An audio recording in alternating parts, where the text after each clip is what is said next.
2020年去外省吃了不少从未见过的美食，但似乎还是家乡的最合胃口。虽然接下来的几年可能都吃不上了，但还是想着把之前拍摄的零零散散的素材做一些整理，纪念一下我眼中贵阳的美食文化。第一家是蛋家香酥鸭，虽然近几年开了许多分店，但小时候一直吃的是位于小十字的这一家。好，谢谢。记得10多年前，一条街全是卖香酥鸭的，现在变得只有一头一尾2家在卖了。不过还好，味道变化不大。等待过程中，你也可以去旁边的销魂烤翅，来一串蒜香和蜜汁味的鸡翅。这是我初中放学的必备小吃，所以这家店也算得上是有些年头了。谢谢。买好了鸭子，买好了鸡翅，你可以走2分钟来位于世纪星光2楼的一北丁。它是贵阳的老牌奶茶，而且我个人觉得比我在省外、国外喝的都更好喝。它的奶茶据说是蒸出来的，所以茶香味很浓。寒冷的冬天，点上一杯温热的小丸子蒸奶茶，超级满足。等待奶茶的时候，不妨吃几串鸡翅，蒜香偏咸，蜜汁偏甜。记得有一次买了一个变态辣的给朋友，骗他说这是蜜汁口味，他好像哭了一整个夏天。这个是蜜汁口味，刚刚是蒜香口味。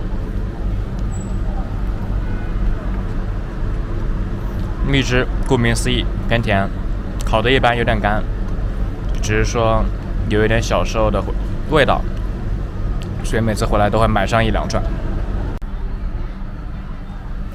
香酥鸭是高温把肥肥的鸭子炸得酥脆，再撒上大量的花椒，一口咬下去，肥肉此时已经炸得不再油腻，很对贵州人的重口味。这种一定要吃鸭皮这种部位，因为鸭皮油脂多，经过油炸以后，再加上一点花椒，这个口感是最好的。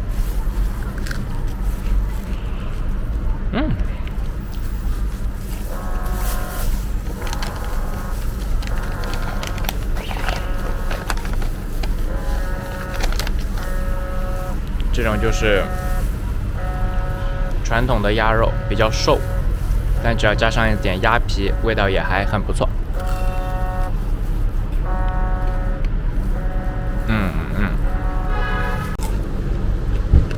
然后骨头也因为油炸，已经变得酥脆，所以完全不用担心吃到一半，哎呀，卡在喉咙里。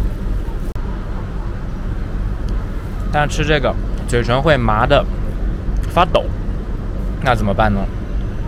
那么就要点一杯美味的这个贵州特色奶茶。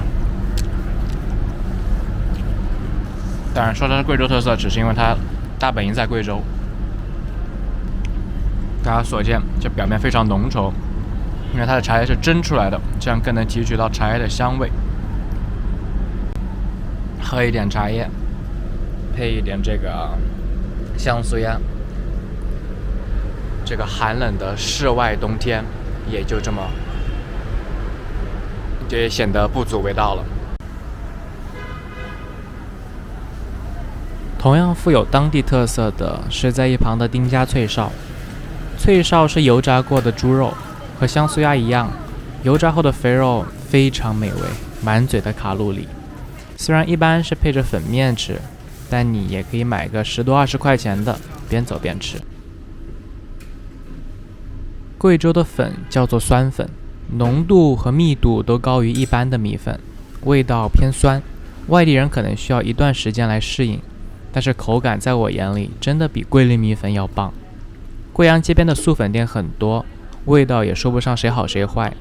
我随便找了家离我比较近的田娘素粉，点了一个肉末粉加脆哨加卤豆腐，很简单，很美味。经常凌晨4点下课的我点一碗肉末粉外卖，真是无与伦比的享受啊！我的小学叫做环西，就像所有小学一样，门口吃的非常多。我旁边的这条交通街是我小时候快乐的源泉，里面的小摊铺好像这10年都没怎么改变。我也还是老样子，买了一个恋爱豆腐果，外焦里嫩的豆腐，加上带着折耳根的辣椒，让孤独的我有了恋爱的感觉呢。好对啊。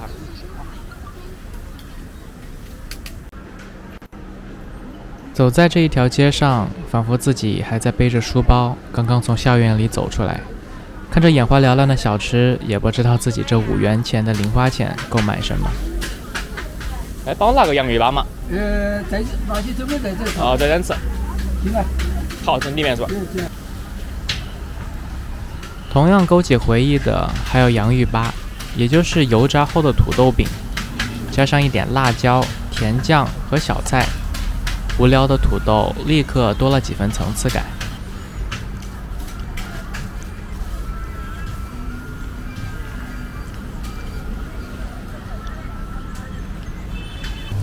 贵阳的豆腐类小吃的确不少，这个豆腐圆子我也很喜欢吃。油炸后的豆腐加上带着折耳根的蘸水，一口咬下去，口感和味道错综复杂。只感叹最美味的食物往往不需要昂贵的原材料。距离贵阳市中心车程半小时左右的一个景点叫做青岩古镇，风景可以不看，但有2样东西一定要吃。第一个就是这个糕巴稀饭，它类似藕粉，但内容更加丰富，属于当地特色之一。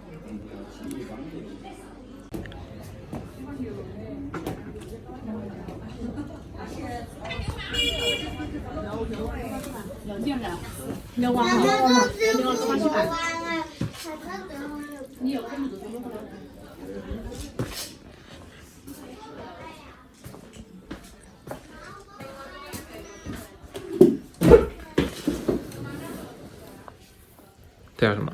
糕巴稀饭。糕巴稀饭，营养。这个是著名的青癌卤猪脚，软糯可口。米豆腐，还有酸梅汤。而来青岩古镇，第2个不得不吃的小吃就是卤猪脚。软糯的猪皮加上折耳根蘸水，当真是一种视觉和味觉上的双重享受。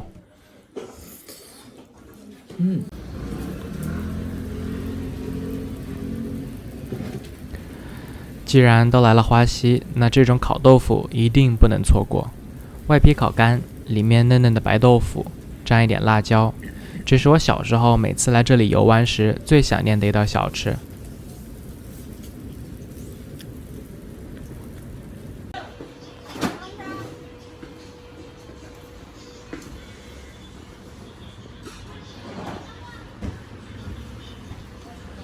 贵阳的粉面有很多种，现在我给大家介绍一下我最喜欢的几种。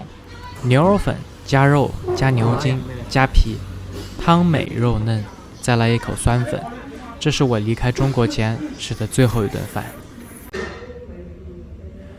有牛肉粉，那肯定就有羊肉粉。贵阳的羊肉粉有许多都是开通宵，有时上完课自己开车出来溜达一下，空荡荡的小店里就坐着我和老板，看着窗外漆黑的街道，吃点羊肝和带皮羊肉，只感觉一股热流流向内心深处。再点一个羊腿，软糯的羊皮加羊筋，一口咬下去，是没人能拒绝的快乐。说完了粉，还有面。豆花面就是把富有劲道的面条泡在豆花水里，然后在红油肉丁以及一系列调味料组成的蘸水里裹一裹。这种吃法比较油，但是对于吃惯了重口味食物的贵州人来说，好像并不是什么大问题。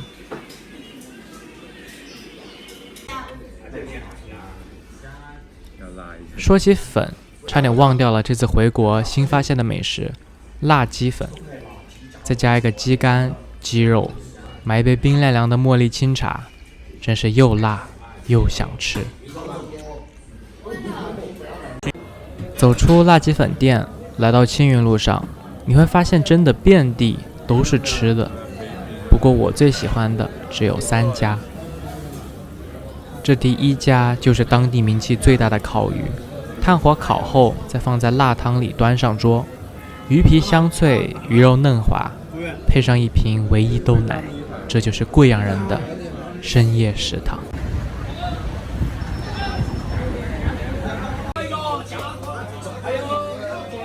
而离烤鱼只有一步之遥的是烤牛肉。